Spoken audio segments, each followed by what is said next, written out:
What happened? You actually made an undertaking before me here then, and I said I noted your application. I'm sure you must have heard what I said then.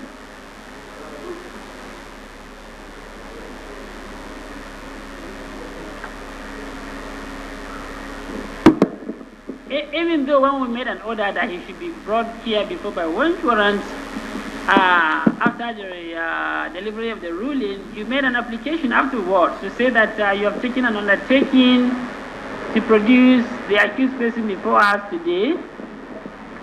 So we want to know what happened. With profound respect, sir.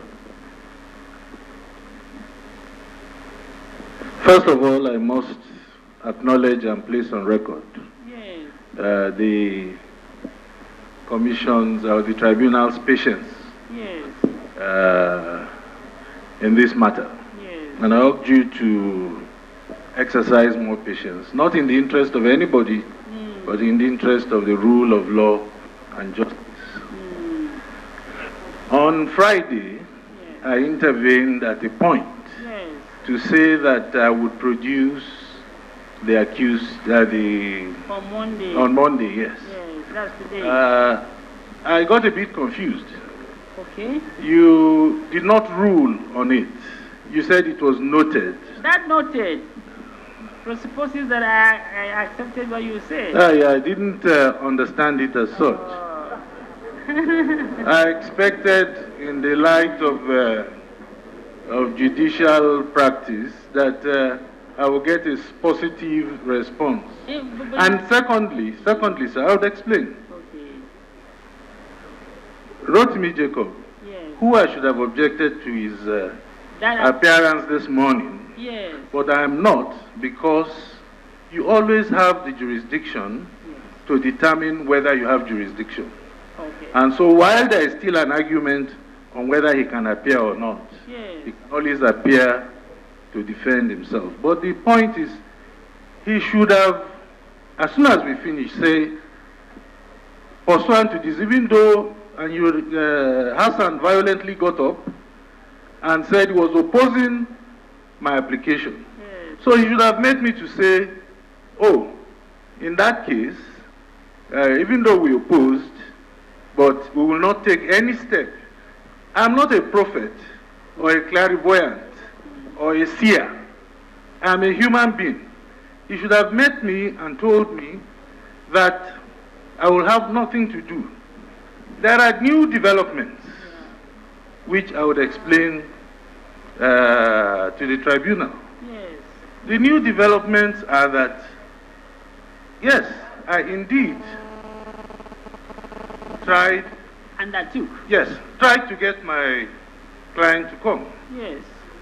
Your lordships and the court and the tribunal said that while you are a court of coordinate jurisdiction, which we have challenged on appeal, but for now that represents the position of this tribunal. Yes. We approached the Court of Appeal. Yes.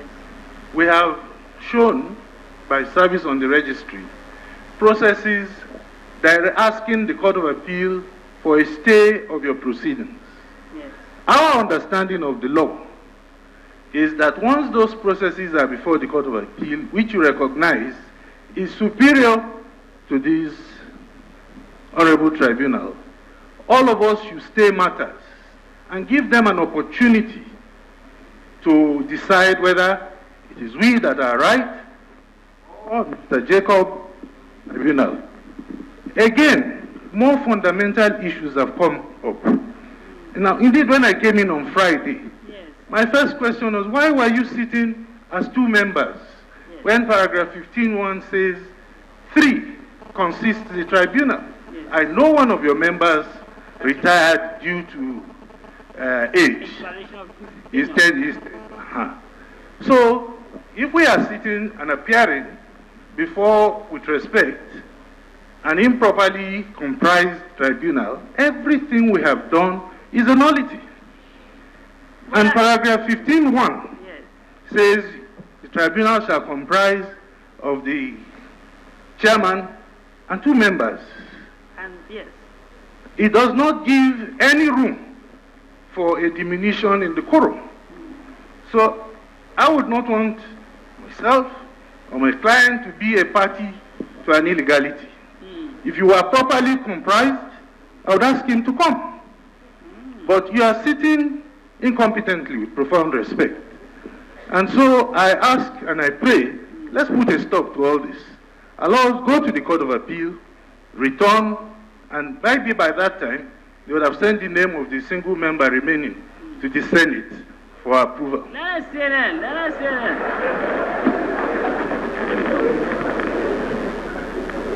Let us hear that. This issue of the composition of the tribunal has been tested several times to the effect that even though the Constitution stipulates the chairman and 2 other members, but under the Interpretation Act, it also states that the chairman and 1 other member can form a quorum to determine and consider matters before the Code of Conduct Tribunal. You must read that very well. Yes, but my submission in answer is that a lesser law like the Interpretation Act cannot superimpose itself on the Constitution. That has not been tested. Let us go to the Court of Appeal. We will return. Yes.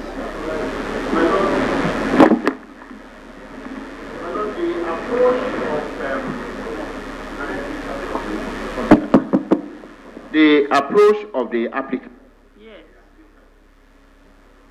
Sit down in his house. Yes. And then conclude that the proceedings is a nullity. Your Lordship will see from the decision in of this that is wrong. Yes. It should come to court to challenge it. Yes. You don't sit at in your and then conclude that the proceedings is illegal. Yes. And say, I will not participate in it. Yes. My Lord, that is pure contempt. Yes. Pure contempt of this tribunal. Yes. My Lord, I remember Rosec and Rosec and ACB Yes. in 1990 in part 213 where the Supreme Court blamed counsel seriously over this kind of situation. My Lord, from day one, they have been holding on to one position of the law. Say, the tribunal cannot even sit because there is no attorney general. Yes. Without looking at the law properly. Yes. And misinform the public that in the absence of attorney general, nothing can be done. Whereas the Supreme Court has said that the power given to attorney general is not limited to him only. Yes, it's a general term. Yes, even the Constitution says so. Section 174(2) of the Constitution says the attorney general, the power of the attorney general can be exercised by persons in his office, including a son, including the Solicitor General. And we went further. They didn't look at the Law Officers Act before your Lordship rule. That is their wrong impression, and they were filling the public with that. That's the first error. The second error, they came before your Lordship this morning. I said, no, the panel, we have filed an appeal. The panel is not properly constituted. My Lord, how can they say, if the panel is not properly constituted, they have filed a motion before your Lordship? Yes. This morning, which they served me. One would have expected that that motion will be pursued. They served me with that motion this morning. And I'm ready to go on with it. Because I know that it's another wrong impression by them. They don't follow the law. The law says, section 28 of the paragraph 15, they are referring your Lordship to, and the Code of Conduct Act, Tribunal Act, they are referring to, my Lord merely provided for the composition of the tribunal, but not the quorum.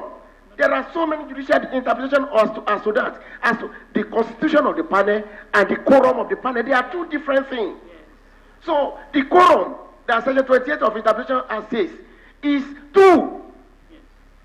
The Interpretation Act has the force of law under the Constitution, Section 318. So, my Lord, they are just misleading the public. So, where are we going, my Lord? My Lord, I am ready for the application. For stay of proceedings, my Lord, the point he raised, that, well, because the tribunal is improperly constituted, therefore they will have nothing to do with it. My Lord, that is a clear contempt of court. You cannot sit down in your chambers and be deciding that. It's for the court to decide. Until the Court of Appeal stop your lordship. No one can stop your lordship. No one. No one. So, my Lord, and they are asking that, well, your lordship should stay because they have filed appeal. My Lord, filing an appeal does not stay proceedings. Yes. So, it does not stay, my Lord, and we have also referred. It's what you said. So it's better to move it so that I can reserve my argument. So, my Lord, it should move. Yes. I urge your lordship to allow him to move his application.